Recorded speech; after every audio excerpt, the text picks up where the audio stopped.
சிறுதானிய உணவுகள் இன்னைக்கு ரொம்ப பாப்புலரா இருக்கு. சிறுதானிய உணவுகள் தான் இன்னைக்கு டயபெட்டிஸ்க்கு ஒரு மிகப்பெரிய நிவாரணம் கொடுக்கிற மாதிரி இன்னைக்கு பேசப்படுது, உபயோகமும் படுத்துறாங்க.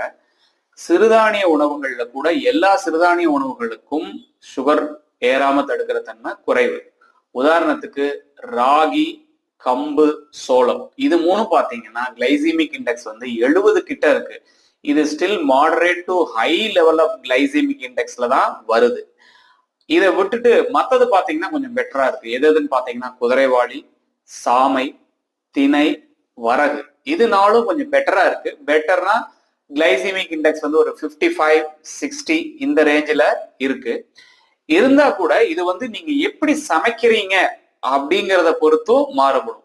நீங்க இதை நல்ல பவுடர் பண்ணி வச்சு ஒரு கஞ்சியாவோ இல்ல தோசையாவோ சாப்பிட்டீங்கன்னா இந்த நாள், அதாவது சாமை, திணை, வரகு இது போன்றவைகள் கூட கிளைசிமிக் இண்டெக்ஸை அதிகப்படுத்தும்.